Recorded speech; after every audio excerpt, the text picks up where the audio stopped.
Good afternoon. Thank you all so much for being here. Before I hand it over to Ranking Member Meredith to discuss what's been going on in the budget, I just really wanted to highlight how the budget chairman, Representative Cody Smith, just ended floor debate today by stating that taxation is theft, which is a good indicator of how the budget session has gone this side of the building. It's been quite an interesting debate, and I'm sure you all have lots of questions about where things stand, so I'm going to pass it over to our ranking member for the Democrats, Representative Peter Meredith. Hey, so short version, we passed some of the necessary budget bills today. They were rushed through a little bit. I think we could use a little more conversation, but most of them were non-controversial. Until we got, of course, to this billion-dollar tax credit that the Republicans are selling on the House side. I say they're selling it because I think we all know that it's kind of a scam. They're saying we're going to give $500 to every Missourian, give it back to them, and that's how we're going to spend it instead of spending it in the state. They know that's not true. They know, first of all, that it's probably not going to pass. The Senate's already made that clear. The governor's already made that clear. And they picked doing it in a form that doesn't line up with what the Senate might be willing to do. But they also know that it doesn't actually provide $500 to everyone. The most that anyone will get is $387. But that over half of Missourians won't even get that.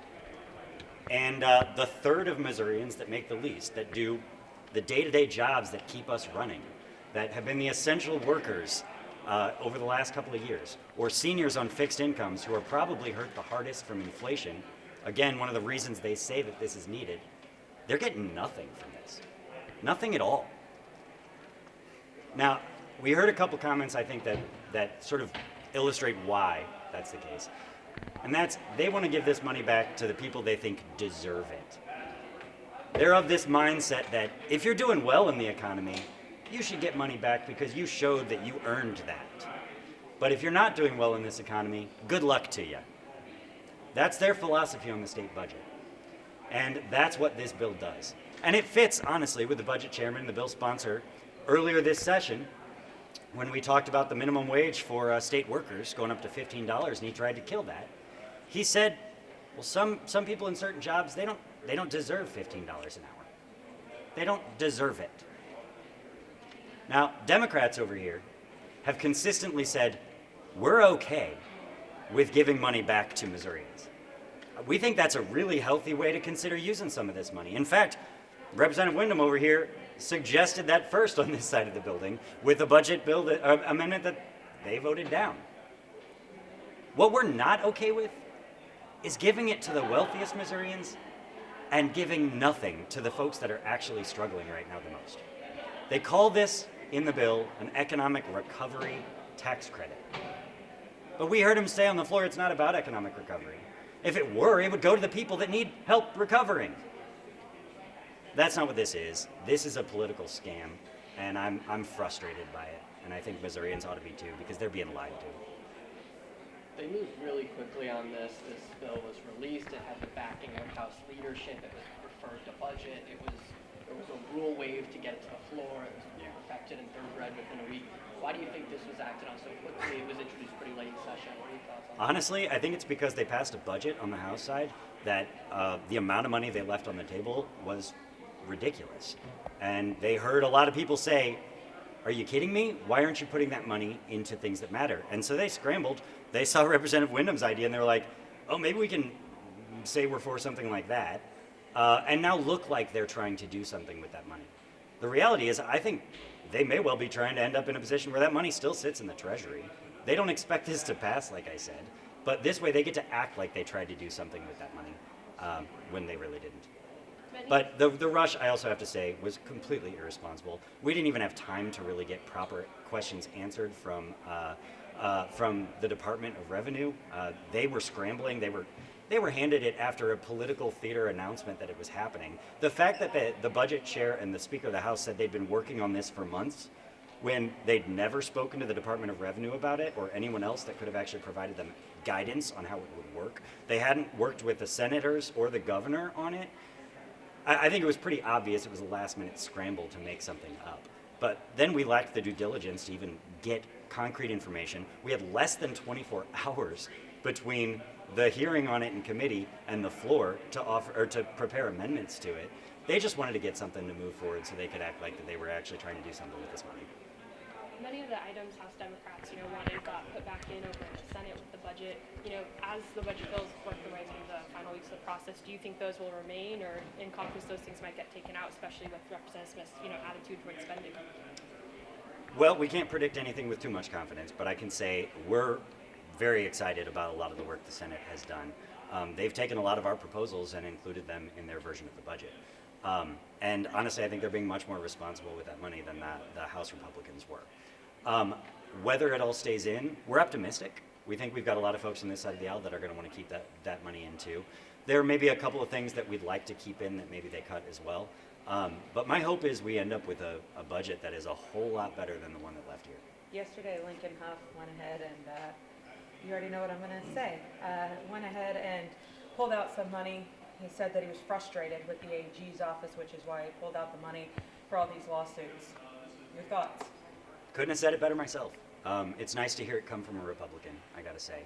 I think we need more folks on their side of the aisle having the political courage to call out the Attorney General for all the political nonsense he's doing. And frankly, I think we're seeing more of that from the Senate Republicans now, where they're starting to see they have to call out the absolutely absurd things happening from their own side of the aisle right now, because some of them don't want to go down the road that they're trying to go. And I thought that was he was dead on. Another change made was the removal of the language that public funds can't go to events that require COVID testing. Yeah. Hegeman said that with a Nope. resounding no, and I'm curious if you were even at all surprised that that was stricken out. We had heard a lot of indications that was likely. So I think we predicted and hoped it. We didn't want to take anything for granted.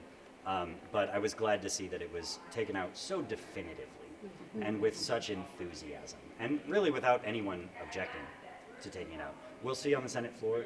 There's some different folks in the Senate that might want to make some noise about something like that. But honestly, it was so blatantly irresponsible, even to folks that don't like vaccine mandates or mask mandates. It was unconstitutional language that is also just bad policy, terrible policy. And so I'm hopeful that the Senate process, being what it is when it works, will keep that up. Teachers, they went ahead and not only did career ladder, but then on top of it, they added $31 million in for retention and recruitment. So pretty much teachers are going to get $38,000 in the state, no matter if you're new or you've been here for 20 years and you don't make that yet. Thoughts on what they're doing for teachers? Thrilled that they're putting money back in toward that. I thought it was a real shame that we did nothing on that side over here on that. The career ladder was great, but the fact that we took away the governor's proposal for pay raises and just said, we don't know what to do, I'm glad they're addressing it. Now, I have to take a minute to figure out what language they ended up with for that. I know we had some concerns about the governor's language, so there may be some language tweaking we'd like to talk about. I haven't had time personally, I don't know about anyone else, to delve into those details. But I do know I'm glad to see that money going back in for that purpose. We all know we don't want to be the state with the lowest paid teachers in the country any longer. And finally, last night, Senator Hoskins came in. He's been gone the past couple of days due to some family members. And at the very end of the hearing, he proposed to cut 36 state workers that have, those spots have been vacant, he said, since 2017. I know that it ranges from OA, DOC, labor, big labor. I think that's the most. He wants to cut 15 positions there. Do you think that the state is able to cut 36 positions? This has been an ongoing conversation for years. That senator has been sort of on a mission to cut MTFDE. And I get it. We want to have the budget reflect the actual number. But we are hearing from the departments that they are desperately trying to fill a lot of those spots. And we don't want to take away their ability to do that, especially as we're starting to have some pay raises that may help. I also think it's really problematic when from one mouth of government we're hearing we have to get rid of MTFTE, but then another, Representative Smith this year, was saying, oh, well, we don't have to give them as much raises as they need because they've got flexibility in their budget from the MTFTEs. So unfortunately, because we are short-staffed in most of our departments, we are understaffed and underpaid, they're having to use the budget for those MTFTEs to actually move things around and pay people overtime and things like that. I would prefer we kept the FTE in so they can fill those positions if and when they're able to. but I haven't seen the specific cuts. The Senate budget isn't finalized yet, but do you know right now, are there things when you go to conference that you know you're going to want to hurry on and either tweak or try to add or anything like that? There's a long list, but we're still reviewing them all, honestly. Until we have them in writing, ready to really go through in detail, I think that's hard to say. I can say personally, the fact that they added the full funding of school transportation is one of the largest increases over there that we've seen that I strongly support. I also was excited that they added back the $7 million that the department requested to get transit funding back to where it was 20 years ago. There are a number of things like that that honestly were amendments we tried to pass here in the House and the Republicans blocked that they're adding over there, and I guarantee you we'll be honing in on trying to keep the Senate position on those. Going back to the tax credits, have you heard whether there's any appetite in the Senate to take this up at all, or is it, do you see it as dead when it leaves the House? I'm always cautious to speak too much for the Senate, but from what we've heard, it sure sounds dead on arrival. Even the governor has indicated that this doesn't seem responsible. Now, it wouldn't totally shock me if some of the senators decided to push for a version that they had that is refundable. It would go to all Missourians. And I wouldn't be too upset if we ended up with an outcome like that. But I have a hard time imagining them taking up this version of it and passing it. Another, oh, go ahead, Fred. Maybe I should have just said nope. With only a few weeks, left in session, do you expect congressional maps to resurface, or is that, a non-starter and that discussion is dead? You want to take that? I would not be surprised if you see another discussion, at least on the House side, around the maps. I can't speak for what the Senate is going to do around this conversation. Do I think we will end up with a map by the time that we sign and die? I do not. I think that folks are so very frustrated, mainly within the Republican Party over in the Senate, that we're not going to get to a resolution, which, for us, let's let the courts decide and go from there. But no, I don't believe that we'll actually land somewhere. And in House discussion, do you see that as like a new vehicle, a new map being proposed, or? Yeah, there's a few options. So I have a bill that was filed that we got a hearing on, and then Representative Dan Schall also has a bill that could move. So they could take my bill and essentially hijack it and replace it with a different map, or they could move Schall's. And then of course there's Senator Bernskoetter has his version over there. So either any of those pathways could come to an end, but I really can't tell you which one they're leaning towards. A bill that is on its way to the House is the Senate's version of the charter funding bill, which, as you I'm sure know, doesn't take money from public schools and now makes the pie bigger. The state would be taking up that. I talked to Representative Ritchie. He seems that I don't think the plan now is just to take it. I'm curious about your thoughts on this really just new bill. Yeah, well, first thing I want to say is Senator Doug Beck has done amazing work taking the House version of 1552 and transforming it into something that I think both sides of the aisle can be happy with moving forward. Is it a bill that addresses all of the concerns that Democrats have dealing with this? Absolutely not, but it is a really great starter. And I'm sure Representative Meredith has some thoughts on the funding mechanism, but what I will say to you is that this is a really great example of the way legislation should work in this building, where there's an idea and then there's folks on the other side of the aisle and other side of the building who work together to come up with a resolution that all folks at the table can be okay with. We have groups like NEA, AFT, the charter folks, all of those groups are working together for really the first time since I've been here. So it is an exciting conversation to be having, and so the fact, and I agree with you, we've been told that the conference is not likely that we'll just push it through. If that is what happens, I can tell you that I will be very happy with that outcome. I'm sure a lot of us have opinions over here on this one. Personally, I would maintain some caution still, delving through some of the details, but I am positive that I'm excited about the changes compared to what we had. The simple fact that there is no longer an $18 million hit to the public schools in my district is a win. So I find it likely that I'll support it. But if nothing else, I'm really excited that this is the direction that the conversation is moving. How to get all of our schools better funded, as opposed to having them fight amongst themselves for the scraps that they get under our budget. Do you have any thoughts on the virtual education portion? That's pretty new and comprehensive. I think the fiscal analysis said, private school students would never have to enroll, in a public school in order to take advantage of it. I guess, what are your thoughts on just, those new provisions? What I would say about that is the language for virtual education that left the House is something that I can say I think everyone in our caucus had issue with. The language that's coming back in 1552 was drafted by folks in our caucus, as well as folks over there. It was a group effort. I do think that the language is in a much better spot. Again, is it something that we are thrilled with? No, but compared to, as Representative Meredith said, compared to what 1515-2 was when it left this side of the building, is in a much better standing. I do believe, however, that might be one of the sticking points for when it does come back over here. The virtual education bill sponsor from the original language is very unhappy with how it is now, and so what the Republican majority does with that, I can't tell you. Last question then for me.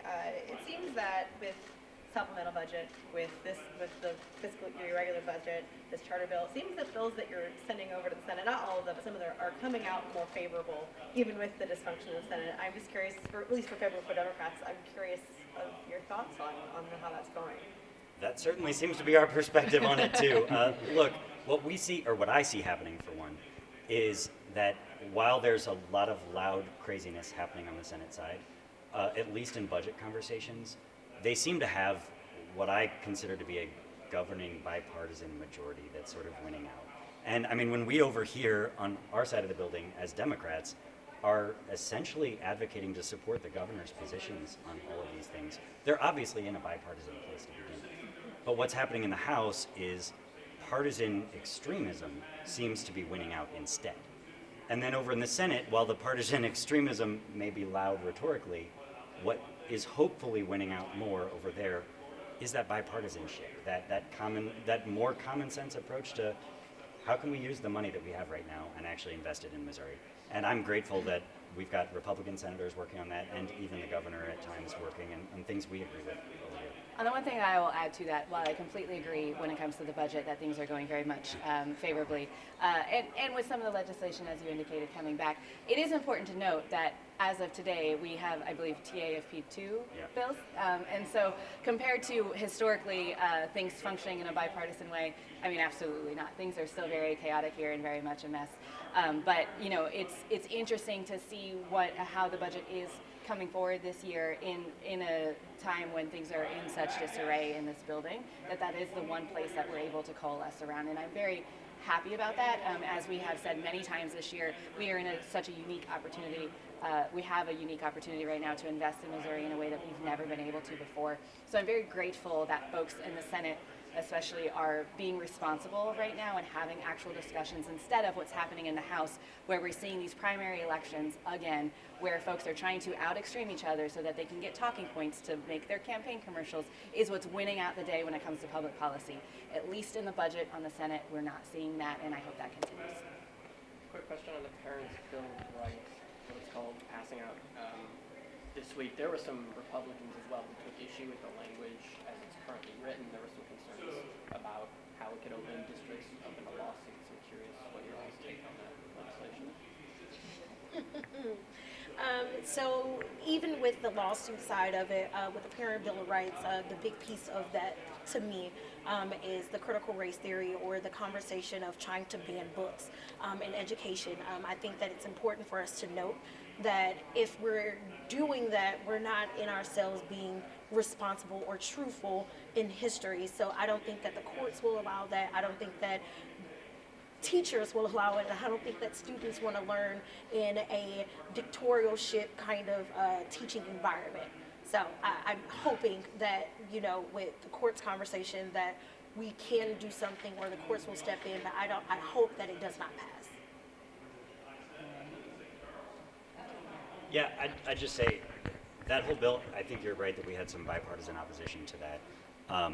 Not just for like even some of the most egregious censorship stuff that's in there. I think what folks are seeing is that the way that those bills have been written, they're full of problems that they create.